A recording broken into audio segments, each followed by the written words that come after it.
আসসালামু আলাইকুম রহমতুল্লাহ। প্রিয় ওমান প্রবাসী কলিজার ভাই বোনেরা সবাই কেমন আছেন? আশা করি ভালো আছেন। কিন্তু যারা বাংলাদেশ এম্বাসিতে গিয়ে এই যে হয়রানির শিকার হচ্ছে 2 দিন 3 দিন যাবৎ, আমরা সকল ওমানের প্রবাসী পক্ষ থেকে জানাই বাংলাদেশ এম্বাসি আপনারা একটু সহায় হন, একটু দয়া করে এই মানুষগুলো যে 2 দিন 3 দিন যাবৎ এইভাবে সিরিয়ালে বসে আছে, সিরিয়ালের রোদ্রের মাঝে বসতে না পেরে ইট লাগাইয়া বিছনা লাগাইয়া মনে করেন সিরিয়ালটা মেনটেন করতেছে। আপনারা দয়া করে জায়গা অনুযায়ী আপনারা 2-3টা অস্থায়ী ক্যাম্প তৈরি করুন।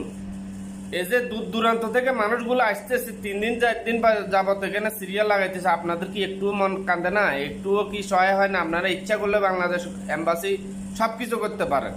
যেহেতু Oman government Bangladesh embassy Oman government বৈধতার সুযোগ দিয়েছে, তাদের বিভিন্ন জায়গা থেকে মানুষ এম্বাসিতে আসবে এই সুযোগটা নেওয়ার জন্য। তো আপনারাও একটু সহায় হন। আমাদের বাঙালি বাইরে এভাবে রোদ্রের মাঝে বসে রয়েছে, এই ছায়া রোদ্রের মাঝে বসতে না পারে ইট দিয়া যে কোনো একটা দিয়ে সিরিয়াল ধরে বসে রয়েছে 2 দিন 3 দিন যাবত।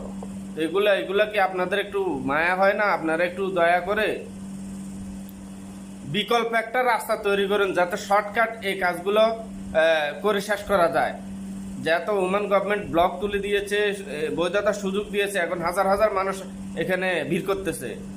তো আপনারা যারা গভর্নমেন্ট উচ্চ পর্যায়ে আছেন, আপনারা দয়া করে একটু বাংলাদেশ বাংলাদেশি ভাইদেরকে যারা বৈধ পথে আসতেছে তাদেরকে একটু সহায়তা করুন।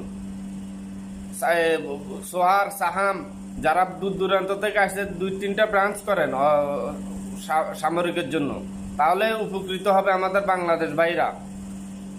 এভাবে আসে রোদ্রের মাঝে জুন জুলাই গরমের মাঝে বসে রয়েছে, আপনাদের কি একটু মায়া হয় না? এই প্রবাসী ভাইরা এই রোদ্রের 2 দিন 3 দিন যাবৎ মানুষ না খানা কোনো এখানে কিছু নেই, রোদ্রে দাঁড়িয়ে রয়েছে। ভিডিওটা সবাই একটু বেশি শেয়ার করবেন।